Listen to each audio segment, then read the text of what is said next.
Caríssimos católicos apostólicos romanos, filhos da única igreja fundada por Jesus Cristo, que é a Igreja Católica Apostólica Romana. Em São Mateus 16:18 diz: Tu és Pedro, e sobre esta pedra edificarei a minha igreja, e as portas do inferno nunca prevalecerão contra ela. Mateus 16:18. Esse negócio que dizem por aí, que todas as religiões são boas e iguais, é heresia, chamada de indiferentismo religioso. Só existe uma igreja fundada por Deus, que é a Igreja Católica. A Igreja Católica é a Igreja de Deus. Fora da Igreja Católica não há salvação. Para se salvar, não basta o batismo e a fé, mas é preciso realizar o bem, praticar boas obras, ensina São Pio X no Catecismo Maior. O demônio tem fé e está no inferno. Carta de São Tiago, capítulo 2, versículo 19. Existem milhões de católicos servindo ao demônio com seus maus exemplos e escândalos. Jesus disse que o sal insosso, isto é, que perdeu o sabor, deve ser pisado pelos homens. São Mateus, capítulo 5, versículo 13. Para que serve o católico que não segue os ensinamentos da Santa Igreja, que vive dentro da Igreja como defunto? O Concílio Vaticano II, Lumen Gentium, número 14, diz que esses católicos, só de nome, fachada, não praticante, esses católicos não se salvarão. Jesus Cristo morreu na cruz para nos salvar. É grande ingratidão desprezar esse Senhor. Milhões de pessoas desprezaram a Jesus, nosso Salvador, e se aderiram ao demônio. São amigas íntimas de Satanás.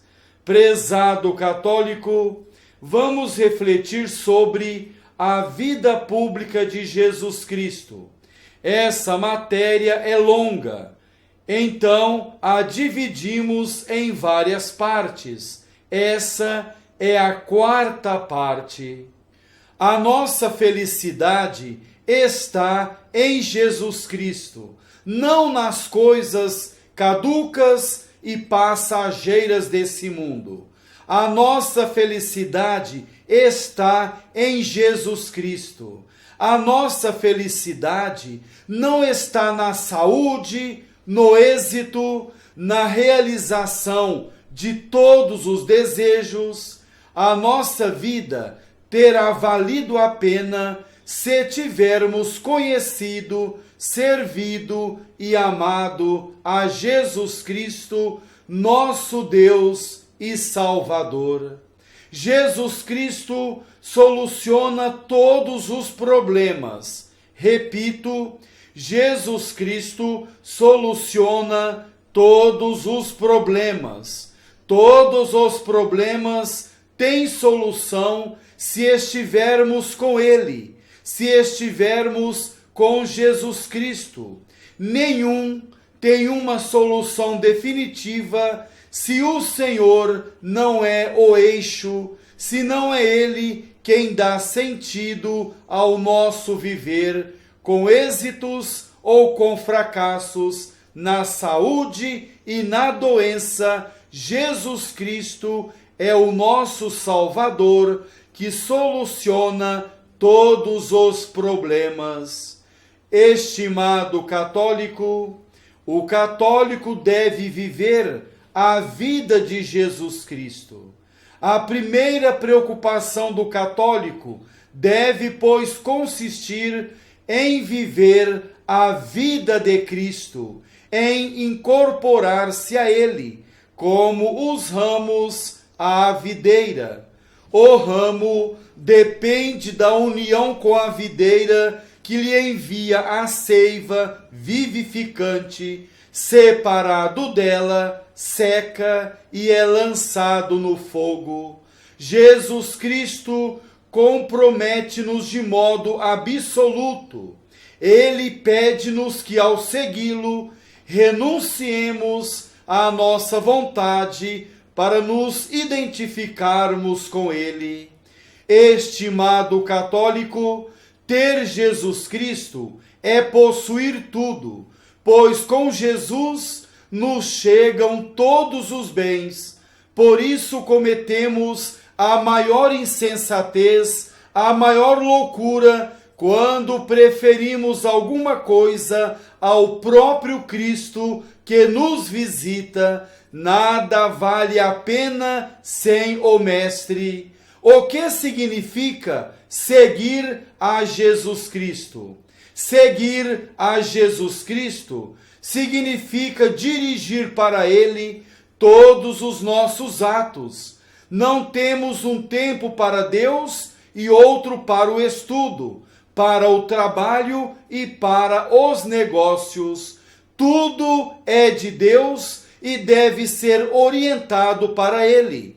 Pertencemos inteiramente ao Senhor e orientamos para Ele toda a nossa atividade. Temos uma só vida que se ordena para Deus, com todos os atos que a compõem. Jesus Cristo é um amigo confidente, fiel e dedicado. Somente nele, somente em Jesus, é possível encontrar esses predicados. Quem entrou na amizade de Jesus Cristo, pôs-se no caminho da salvação.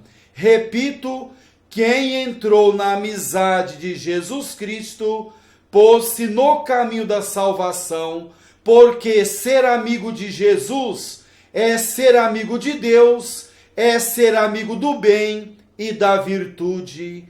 Para ser amigo de Jesus, é necessário ser inimigo do mundo, do demônio e do pecado. A amizade com Jesus é salutar.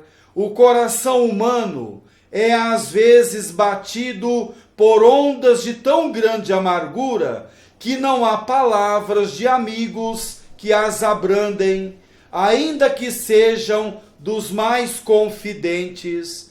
Nestes apertos do coração, neste abandono dos homens, neste pensar sem conforto, quem nos pode consolar é só Jesus Cristo, nosso Salvador.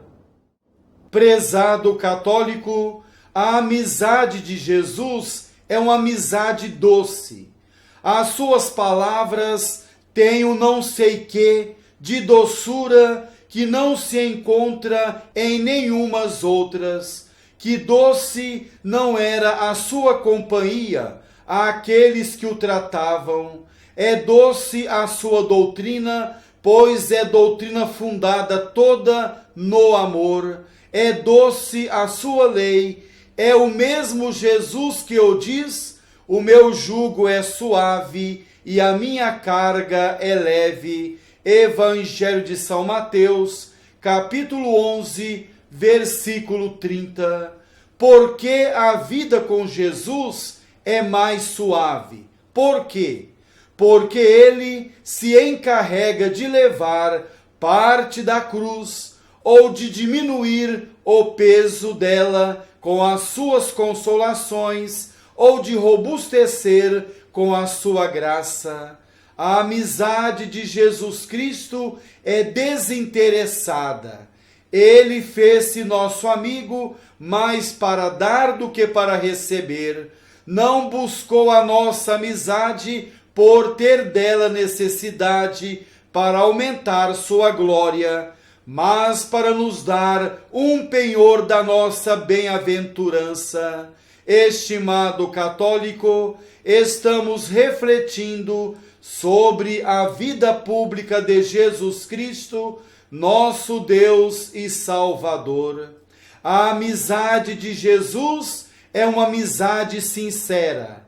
Ele não é mentiroso, falso, não engana as pessoas. Para provar de que a sua amizade vem do fundo do coração, basta o sacrário e a cruz. No sacrário está como nosso companheiro neste exílio, pronto para nos servir e consolar nesta vida e acompanhar-nos na jornada da eternidade. Na cruz, abriu ele um livro, onde escreveu com os caracteres do seu precioso sangue o melhor tratado do seu infinito amor aos homens. Jesus Cristo, nosso Salvador, é o nosso melhor amigo. Jesus Cristo é o melhor e o mais necessário amigo, porque quem não tem a Jesus por amigo, tem-no por inimigo, e ter Jesus por inimigo é estar excluído do céu. Jesus Cristo, prezado católico, ou é amado ou é odiado. Quem não o ama, odeia-o.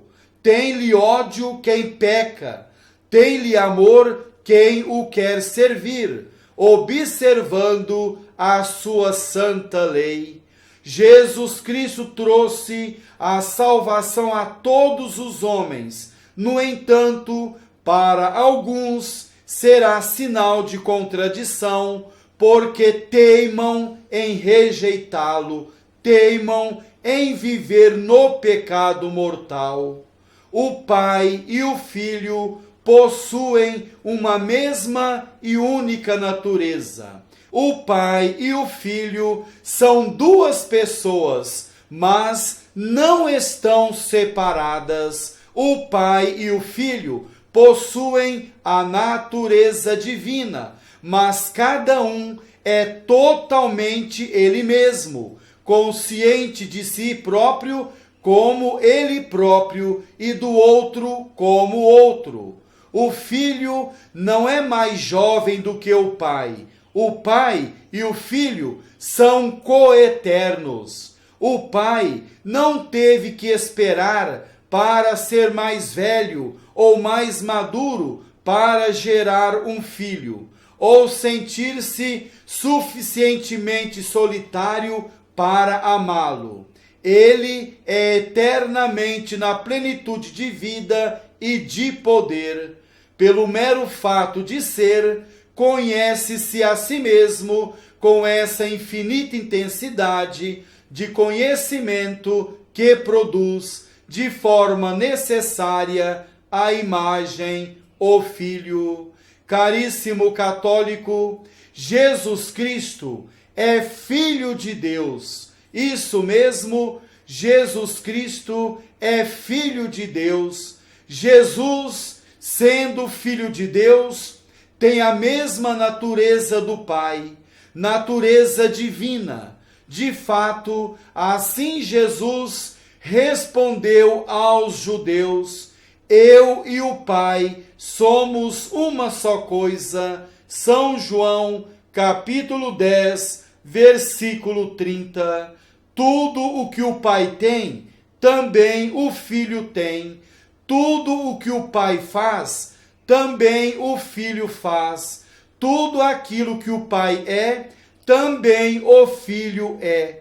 Em São João 17:10 diz: Pai, tudo o que é meu é teu, e o que é teu é meu.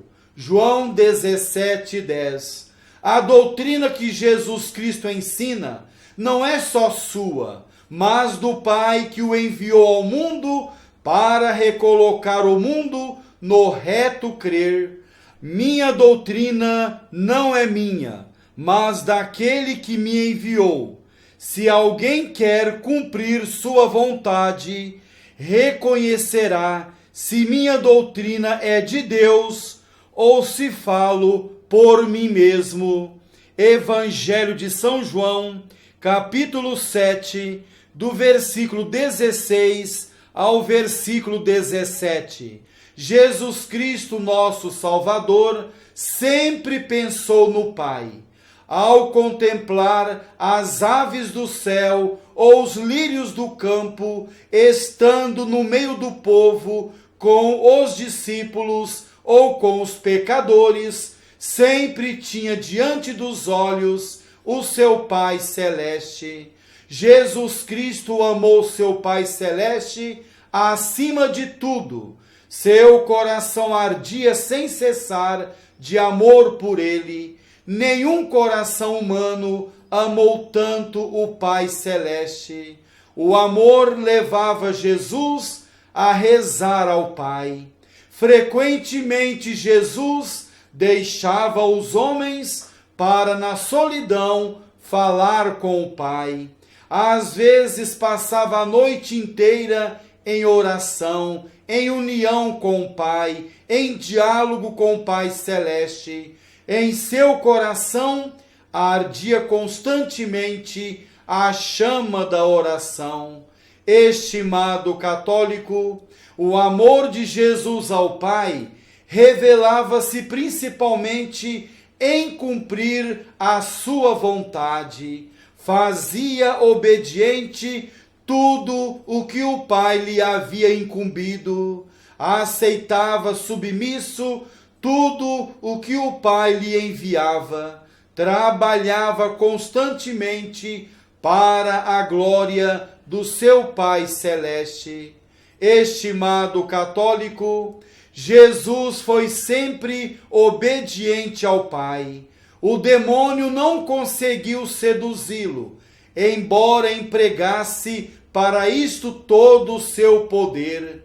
Jesus foi completamente imune do pecado. Jesus Cristo nunca pecou, nunca cometeu uma falha. Conhecemos um pouco, caríssimo católico, a vida pública de Jesus Cristo. Essa foi a quarta parte sobre a vida pública de Jesus Cristo. Deus quer que o católico seja membro vivo da Santa Igreja. O católico só de nome não se salvará. Ninguém tem certeza absoluta da salvação da alma. O católico precisa viver santamente, precisa desprezar as coisas caducas desse mundo. Ele precisa iluminar com o seu exemplo de vida, ser sal da terra e luz do mundo, como ensina Jesus Cristo. Sabemos que a vida é curta, o tempo não espera. Devemos entesourar no céu agora. Após a morte, é impossível entesourar no céu. Não podemos perder tempo. É perigoso o católico morrer de mãos vazias. É perigoso jogar as oportunidades fora. Jesus disse que a quem muito foi dado, muito será cobrado. Cada católico deixará rastros aqui na terra. Serão rastros de luz ou de trevas, rastros do bom exemplo ou do escândalo. Cada católico deixará uma história aqui nesse mundo, aqui nessa terra. Será uma história de alegria, de luz e de bom exemplo, ou uma história de tristeza, de trevas e de sangue. Milhões de católicos pensam que vão enganar a Deus na hora do juízo, após a morte. Claro que não. Quem morrer em pecado mortal irá para o inferno, para sempre. Fama, dinheiro, mansão, diploma, carro bonito, beleza física, não compra o céu. O que compra o céu é a graça santificante, aquela que recebemos no batismo. Quem morrer sem ela irá para o inferno. É preciso acordar os católicos que estão dormindo nas garras do demônio. Aquele que caminha longe de Jesus joga a vida fora, caminha na escuridão, no vazio total. Já parou para pensar, católico? Viver aqui nesse mundo 20, 30, 50, 80 ou mais anos e comparecer de mãos vazias diante de Jesus, juiz? Será que Jesus vai aceitar desculpas? Não. Ele vai dizer aquelas palavras que o esposo disse para as virgens loucas: não vos conheço. Isso mesmo, não vos conheço. Mateus 25:12.